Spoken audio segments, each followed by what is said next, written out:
Welcome to the Great Detectives of Old Time Radio from Boise, Idaho. This is your host, Adam Graham.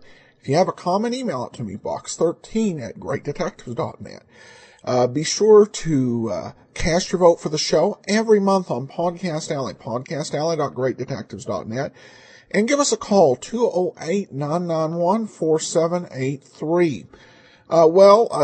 Today's episode of the Great Detectives of Old Time Radio is brought to you by the financial support of our listeners. Thank you so much for your support. And I want to especially thank Ralph today, who actually mailed me a tip, very much appreciated. And I'm going to look for his email address. Could not find it. Ralph from Jacksonville, if you're listening and you still haven't received access to the premium site, email me that, and I will, when you hear this, email me that, and I will get that to you. And he has sent along a little bit of letter, and we'll share some of that after the show. But now it's time for today's episode of Barrie Craig, Confidential Investigator. This one is called The Embezzler. William Gargan stars as Barrie Craig, Confidential Investigator.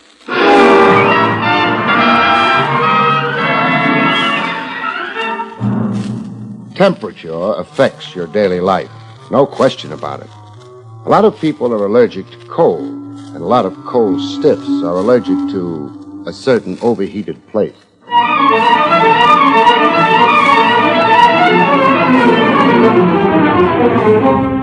The National Broadcasting Company presents William Gargan in another transcribed drama of mystery and adventure with America's #1 detective, Barrie Craig, Confidential Investigator.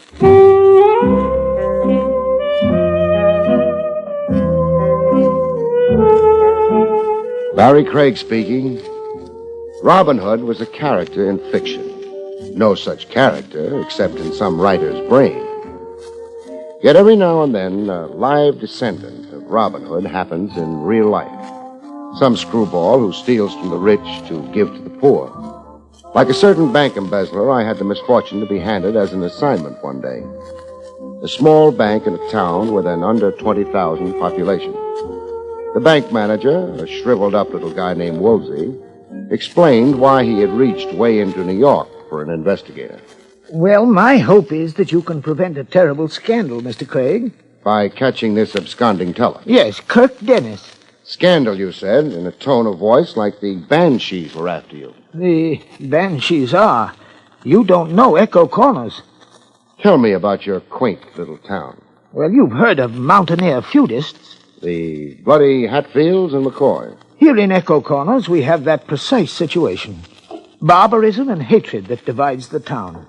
This side against that side. On election day, we have the state militia to prevent feelings boiling over. Civil disorder. News of the embezzlement gets out, I'll be crucified.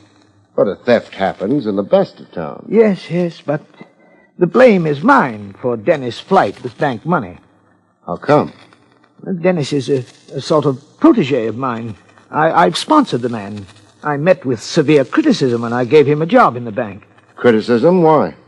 Dennis had been involved in some scrape prior to the bank job. Scrape like? An automobile accident and property damage. Well, that's only a civil case. No, criminal. Dennis was accused of hitting and running from the scene. Sentence was suspended, however. One half of the town had a gimmick for reading Dennis out of organized society. Yes, and then I foolishly hired him in the face of such criticism. Find him, Mr. Craig, and recover the money before our next regular audit period. Well, if I do, what will you do? Well, I'm not sure. I think merely restore the money to our safe, wash my hands of the affair. You're thinking unlawfully. I'm confused and frankly terrified. My life is in this bank. I came to it as a youth. And then my sensitive status in Echo Corners, I'm a town committeeman. And two, my family, my boy in college. Okay, let's just say you're right now confused. If I catch Dennis and recover the loot, you can then take a calmer view of your plans, your responsibilities. Yes, you're an understanding man, Mr. Craig. Well, give me the facts on Dennis. His background, cronies, family here in Echo Corners, if any. How much was stolen, his habits, stuff I can work with.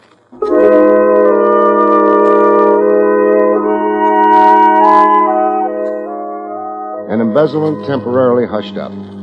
Woolsey had his executive neck way out. I got all the facts he knew about young Kirk Dennis and then went to work.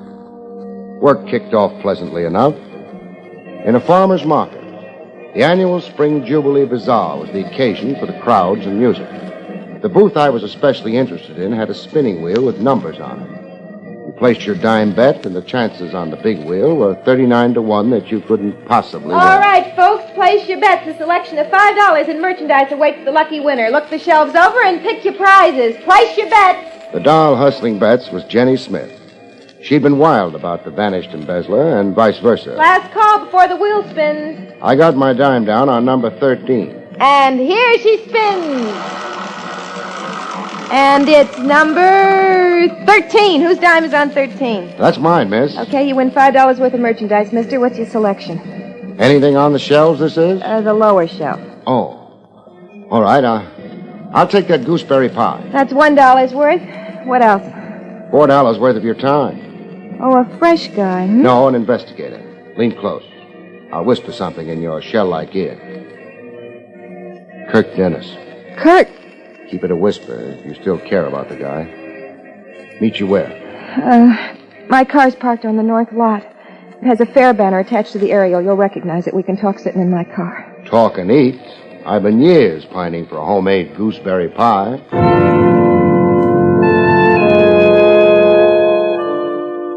When the pie was devoured, we talked. What's this about? 10 to 20 years. 10 to 20 years? The time friend Kirk will spend in the clink for absconding with bank money. Kirk? You sound like you put embezzlement past him. Oh, it's just impossible to believe that Kirk would do anything criminal. The jails are full of the nicest people.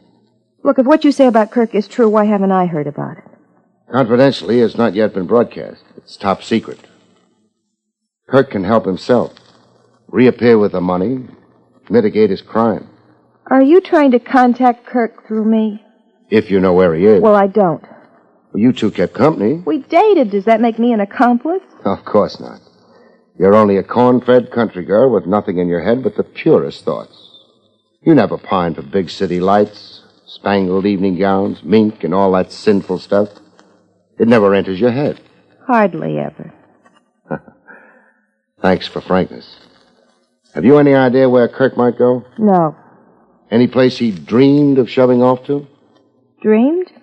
A wish you might have heard him make, especially when Echo Corners got him down and cramped his style. You know, idle talk, the fantasies people go in for. Oh, sure. Madagascar, Hong Kong, the South Pole. Kirk always talked like a frustrated adventurer. He only read travel books and railroad timetables. Are you really going to all those places in search of Kirk? Detectives sometimes make tracks, but I'll try it right here in Echo Corners before renewing my visa. Now, if Kirk Dennis gets in touch with you, will you contact me at once? For Kirk's sake, Jenny. Where are you staying? The Blue Moon Inn. I still find it incredible that Kirk stole bank money. Local boy makes good. The next fellow in my checklist found me before I found him. On South Main Street as I was strolling by. He came tearing out of a barber shop with lather still caked on one cheek. Hold on there, stranger. You're just the man I want to see. My hunch is you're just the man I want to see. You answer the description given to me. The description. Flap ears, a bald dome, and a big mouth. C. Samson Kovacs is the name. Then you're it. And you're some addled painted shoe-fly cop flown in from the east, I'm privately informed. Keep bellowing, you'll blow a gasket. Do we continue this interview right smack on Main Street? Come back over the firehouse and walk in front of me. I never turn my back to a stranger. I learned that reading about the Texas Rangers.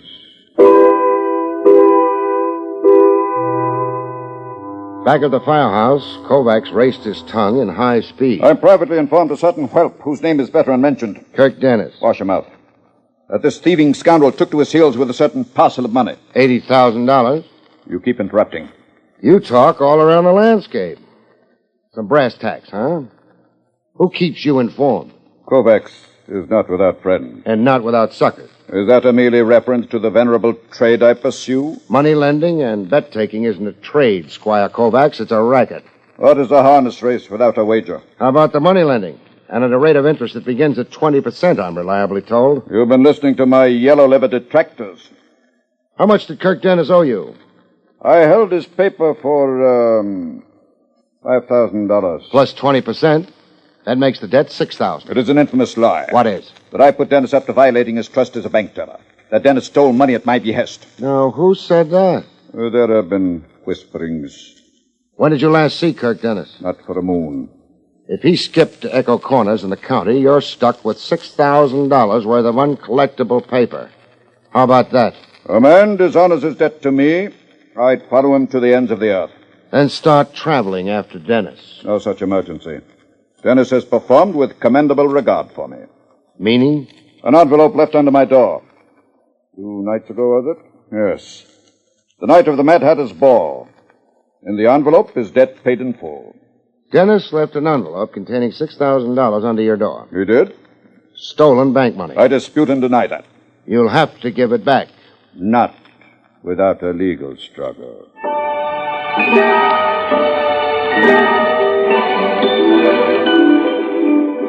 It only went to prove the big cities had no monopoly on shopsters. The next item on my checklist into a missing bank teller's personality and background was Kirk Dennis's uncle.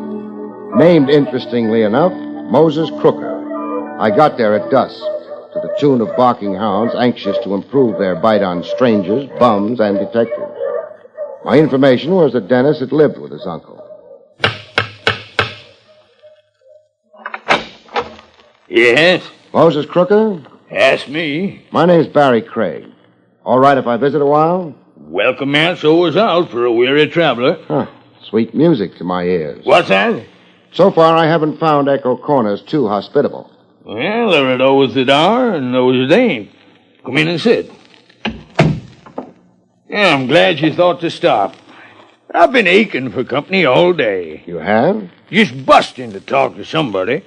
Am I mistaken, or are you bubbling over with happiness? Ain't never been happier. Not since the cow had triplets. 2 things get a man bouncing that high. One's romance. Oh, it ain't that. Since the Pelagra got Emmy, it ain't never been that. The other thing's money. You came into money. I better not be answering that. I hit the nail, huh? You know, I ain't sure I like your prying. But you invited me in to talk.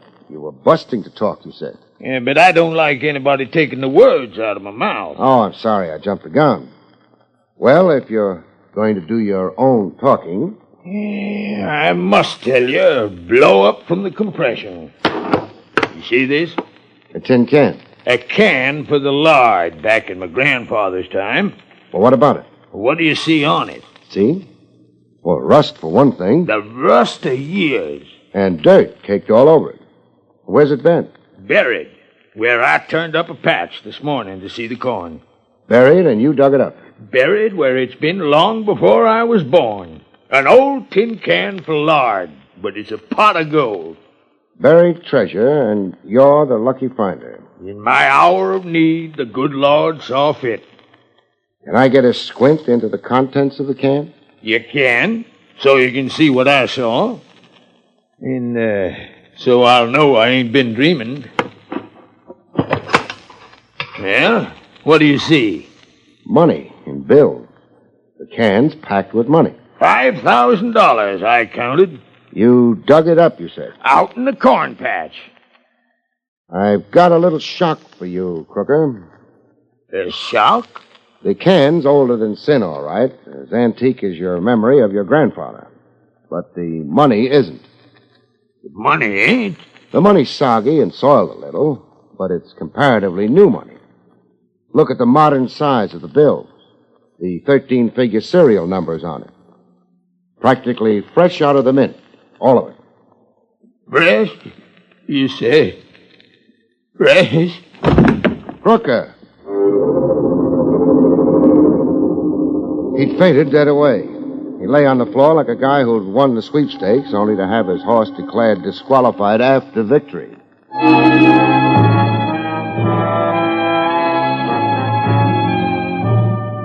When old Moses Crooker came out of his faint, he tried to make an argument of it. My grandfather lived right here on this same farm. A miser, people said him to be. Rich and miserly. And when he died, he left only a few pennies in this house. Now, he had his fortune somewhere. But you haven't found it. Face up to it, Crooker. Banknotes like these in the can just weren't in circulation in Grandfather's time. Well, that is a mystifying thing. Not so mystifying. Somebody buried new money in an old can on your property. But now, does that make sense to you? Buried it here possibly for you to find. Tell me, how deep did you have to dig? Oh, maybe 18 inches. Shallow. And ground you probably turned over every spring, huh? Yeah, to seed the corn. Then you were meant to find the 5,000. Somebody who knew planting and farming procedure around here buried that can. Or did I mention coming in that I was a detective? No, you didn't say. A detective looking for a bank teller who took off with $80,000 in cash. Your nephew, this is. You're looking for Kirk. I am. And I'm yanking the welcome mat from under you. Get. Sure. That rifle loaded?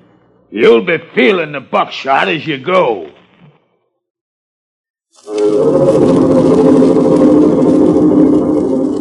I said Echo Corners was downright inhospitable. With the baying hounds back in my ears, I tried quitting the area fast. Uncle wished me Godspeed. Being half blind, he aimed right at me. First ditch I found, I jumped in. Nothing like a foxhole during battle.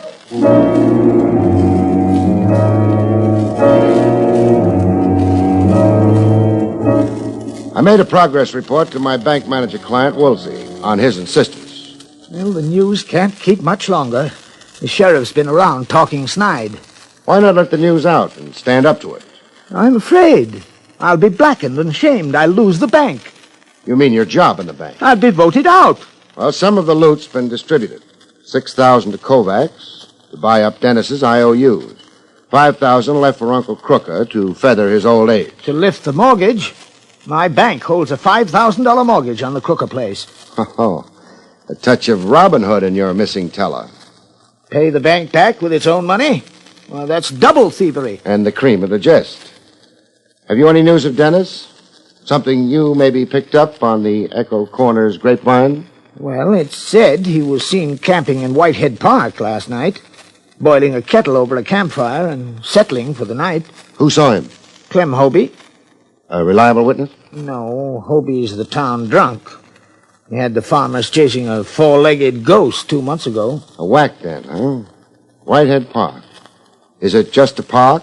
Woods and thickets and swampland. 4 miles of it, north and east to the county line. Man could hide there without anybody the wiser. I see. Well, cheerio. Look, Craig, I'm relying on you to save me from being dishonored and persecuted. Tall order, but I'm out punching.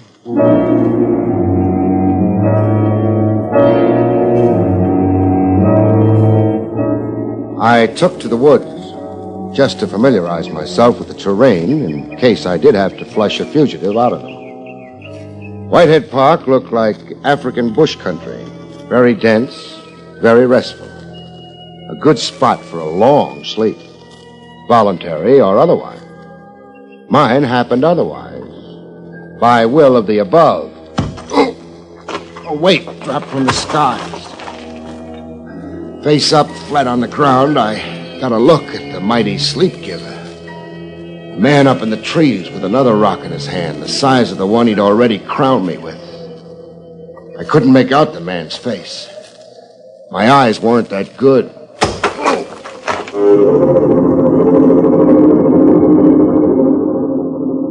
Go to sleep in the woods. You never know where you'll wake up. When I looked my new surroundings over, my first guess was that I was in jail. But your eyes play tricks for a while after you've been beamed. So I took a second look. Same conclusion. I was still in jail. Able to talk now, stranger? I'll check. Dabba, dabba, dabba, dabba. Yeah. I can talk fine. You're under arrest. I've noted same. If I read your badge correctly. I'm the sheriff here in Echo Corners. And the charge against me? Vagrancy, suspicion of chicken stealing, sleeping in Whitehead Park where a deputy found you. We don't let bums hang around here long, stranger. So why aren't you leaving town?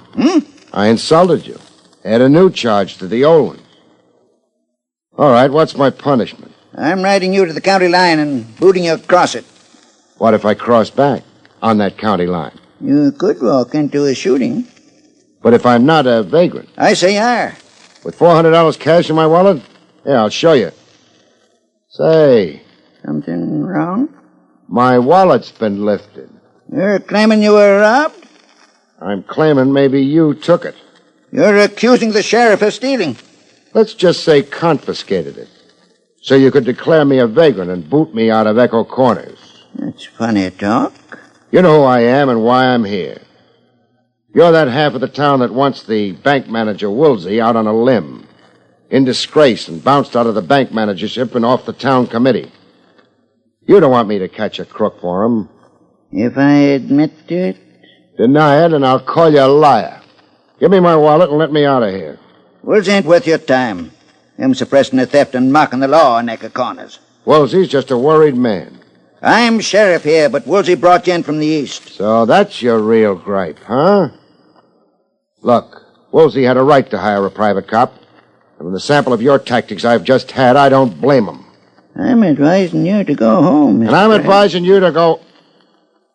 Well, go find out who beamed me in Whitehead Park this afternoon. My wallet. It's in my desk. I'll give it to you on your way out.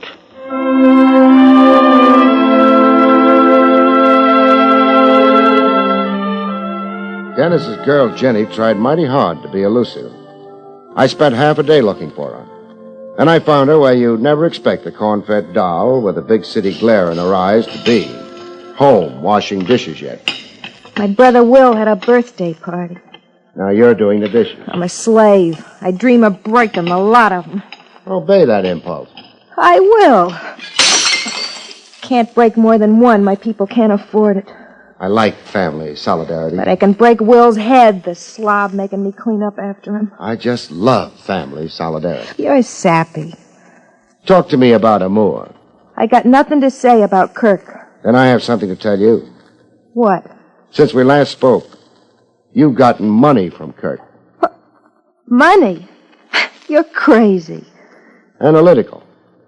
It figures Kirk also got money to you. He got money to a creditor, to his dear uncle. Why would his generosity of spirit stop at you? You, the girl he loved. Come on, Jenny. Except stolen money, the only change of scene you'll ever get is the big house for delinquent ladies. You don't know Kirk actually stole from the bank. It seems fairly certain. $80,000 is missing. Well, still you don't know Kirk had anything. How much did Kirk get to you? $2,000. The note said for me to buy a wardrobe and a valise. A valise? To travel where with? The note didn't say I was to wait for another note. How was the note and the money gotten to you? Left in my mailbox. Look, Kirk could have given me that $2,000 from his own savings. Useless to wriggle, Jenny. Kirk didn't have any savings. He was in hock for $5,000 to a moneylender. Sorry, doll. You'll have to disgorge. I loathe, detest, and despise you. Now, Jenny, listen carefully. It figures Kirk will be in touch with you again. He'll give you your travel plans and destination. Where to join him with that new valise. I want to know what his message is, the minute you get it. I'm not sure I'll let you know.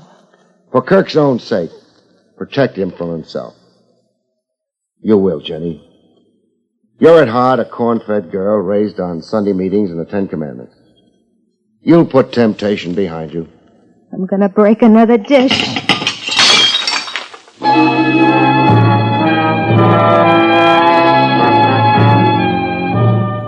Jenny wrestled the devil and won. She put temptation behind her. She told me so in a phone call to where I was staying, the Blue Moon Hotel. Barrie Craig, a stranger in paradise. Hello? This is Jenny. Dear Jenny. Go jump in the lake. Only in a sweetheart dive. Meet you in a bathing suit. Now, finger Kirk for me. Oh, hate myself. There was another note in my mailbox this morning. Instructions on where you were to join him? Yeah. Where? Tomorrow noon in Boston. I'm to be standing outside a hotel, just standing until Kirk comes by in a car. What's the name of the Boston hotel? It's a French name I can't pronounce. Well, try pronouncing it. Chateau Paraquet. Chateau Paraquet. Misplaced hotel. Why isn't it in Paris? It blew over to Boston in a high wind. Bless you, Jenny. You're a bulwark of justice. I'm a dope. Now I'll never get out of Echo Corners. You will. How? Nobody lives forever. Ring off, doll. I've got work to do.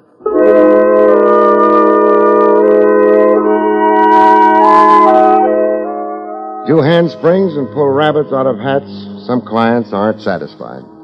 They insist it's a lousy show, as my client did. Why, you let Kirk Dennis escape Echo Corners. Did you expect me to police the whole county? But your methods have been self-defeating. Just how, Woolsey? Your liaison with Jenny, the one real contact to Kirk, you handled it abominably. Your beef being? Only Jenny could have led you to Kirk, given enough rope, lulled into a sense of false security. But you were concerned with the girl's morals. You should have kept Jenny under surveillance, but never approached her. Meaning I should have let her go meet Kirk in Boston and then nabbed the pair of them? Yes, at the point of their rendezvous. Now Dennis will disappear into the world. We'll have no clue at all to his whereabouts. Would you be very surprised if I said I do have a clue to Dennis's whereabouts? You have? If I said I don't think Dennis is in Boston or anywhere but right here in Echo Corners? But I don't... Would a fugitive thief be stupid enough to expose his whereabouts to a girl he knows must be under police control here in Echo Corners? Well, a man in love might. Not in my book. Anyhow, not this soon after the theft. Not with the case red hot and blazing. And I've got more ideas, Woolsey. Yes? About Dennis's lavish handing out of money. 6,000 and 5 and 2 to Jenny. That's 13,000 out of 80 stolen. But all strictly percentage philanthropy. The crook still has 67 grand, all to himself. What did you do with that dough, Woolsey? I do with the money? Don't let's drag this out. Your crime is showing like Casey's red flannel nightshirt. You slipped notes in letterboxes. You handed dough around like Robin Hood, only to support your baloney claim that Kirk Dennis stole the money. But the net you kept is a very tidy sum. Now, Craig, think. Kirk Dennis fled. Yeah, I know. And that little disappearance gimmick is what ties the noose around your scrawny neck. When did Echo Corners have their last hanging? Oh, Craig, you're insane. Wise. Wise to you. Theft and murder. You did both. Okay, if you're going to make it tough to find the corpse of Kirk Dennis. Who are you telephoning? The sheriff. He feels left out of it. I'm inviting him, deputies and all, to turn the town and county inside out, looking for the remains of the late Kirk Dennis.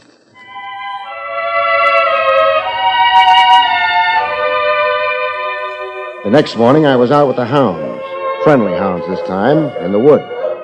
Dear old Whitehead Park, the whole 4 miles of it. What was I doing? Helping a posse look for a stiff. Jenny was along, blubbering. Poor Kirk. I said Echo Corners holds nobody forever. Craig, I want to apologize for... So get down on your knees, Sheriff. In the mud? When the dogs stopped barking, I figured they'd come across Kirk Dennis. They had. He was in a shallow ditch, not 4 feet from where I'd conked out the day before. I'd been sleeping side by side with the dead and hadn't known it. The things a confidential cop does for a measly living.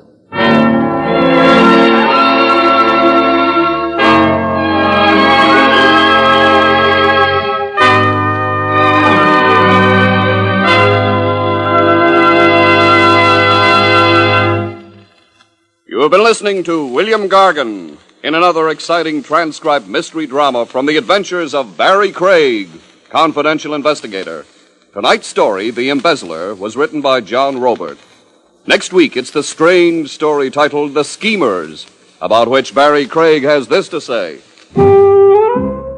Next week, 3 adventurers in search of a bankroll find money offers no kick if they're too dead to enjoy it. Good night, folks. See you next week.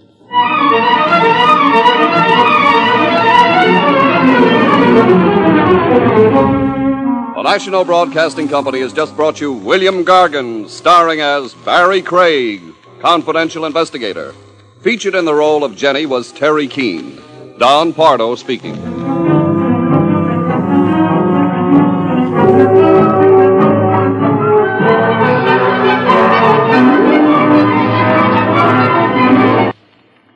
It's another exciting Dragnet adventure tonight on the NBC Radio Network.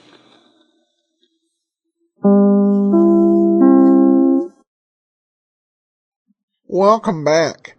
Well, I kind of had some suspicion of the client with people's reaction in the town. In one way, with Barrie Craig, they don't go for the obvious, so you have to guess what unobvious they'll go for. And you kind of get to see a little bit of Craig's ethics and his attention to doing the moral thing, not just what the client wants, and how that kind of played into the solution. Well, we turn to listener comments and feedback, and we begin with this letter from Ralph. Hope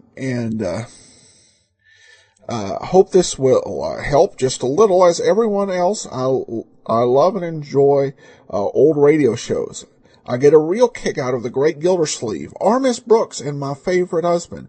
I'm 67 years old and still like The Lone Ranger, Gunsmoke, and Paladin of Have Gun Will Travel, Dragnet, and Gangbusters are so very good. One thing I noticed from Gangbusters was the wanted men descriptions were like 5'9", 145 to 150 pounds. Who do you know who weighs 150 pounds? Now, I think that people were a lot thinner back in the 1940s and 50s. Because when I listened to these shows, 180 was considered to be starting to get on the heavy side for guys, unless they were really tall, and 200, man, that was just, wow, that's heavy and big. It seems like over time, at least as far as I can tell, it seems the American populace has grown a little taller and a lot more rounder, I guess. He said, I've learned about it a lot about history during the war. Ration stamps, food shortages, rubber shortages. And definitely listening to this, because Al said he was 67, which would mean he was born just the year before the war ended. It gives you a perspective about what's going on. Perhaps the most interesting show for learning about the war through that sort of thing is the Lum and Abner radio program. It was set in the town of Pine Ridge, Arkansas. And they did their show 4 times a week. It was about 12 minutes long. But they did a lot of public service announcement things. And, there were things, save your grease. It can be used for the making of ammunition. Bring your cooking vats in. Meatless days. There was actually one episode of Lum and Abner where they collected binoculars to send to the Navy. And I remember another show that was sponsored by Renso talking about how there were, in 1942, there were not going to be any more washing machines built for the duration.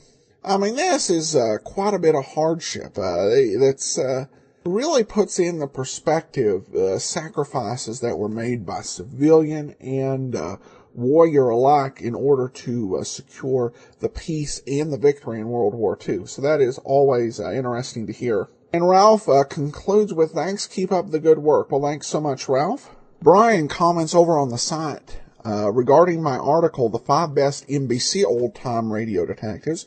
Wonderful. This and all the other articles here. I'm just discovering these great old shows, and you've really given me some great places to start. I'm glad to hear you're enjoying the articles. We post generally 1 to 2 of those a week over at greatdetectives.net. On the weekends, Friday and Saturday, you can also subscribe and have them automatically delivered to your Kindle. Javier writes in, says, I regularly listen to Great Detectives, but I had a question about your Superman and Dragnet podcast. Are they a continuous storyline that I have to listen to from the beginning, or can I join without feeling that I miss most of the story? I've been thinking of subscribing, but what is putting me off is having to play catch up with the 1 million or so episodes you must have uploaded already. The question regarding the Dragnet, you can listen along at any time. With the exception of about 6 episodes that were 2-parters, each episode is completely self-contained. I have had quite a few people who've gone back from the beginning and have listened to all the 200-plus episodes we've done already on Dragnet just to get caught up. With Superman, we're about 420 episodes in, but you really, our current storyline, we're up to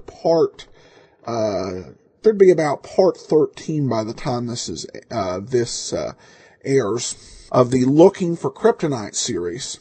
And so if you could just probably download all 13 episodes in the current serial and get caught up. It's not too hard.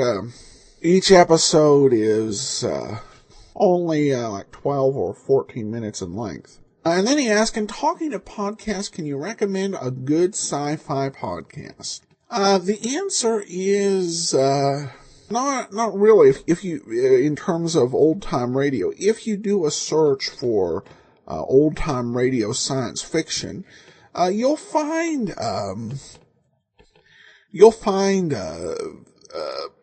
unhosted podcast, basically, where you get the actual episode preceded by about 3 minutes of ad, or you'll just get an introduction.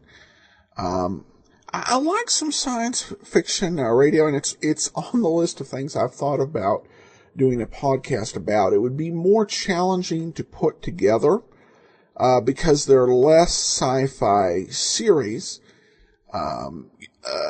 And there are quite a few series that have some science fiction episodes in them, such as Suspense and Escape, and the Lux Radio Theater. And the big sci-fi series, you have X-1 Dimension X. So it would definitely be a challenge, and I'm not aware of anyone who has risen to it, kind of to the degree of providing a hosted podcast. If anyone out there is aware, let me know, and I'll pass on the recommendation to Javier and to the rest of our listeners as well. All right, well, that will actually do it for us for today. I've received several questions and comments regarding Candy Matson, and I'm saving them all for tomorrow. We will get to them. Join us tomorrow for that, and then join us next Monday for another episode of Barrie Craig Confidential Investigator. In the meanwhile, send your comments to box 13 at greatdetectives.net. Give us a call, 208-991-4783, and become one of our friends on Facebook, facebook.com/radiodetectives. But from Boise, Idaho, this is your host, Adam Graham, signing off.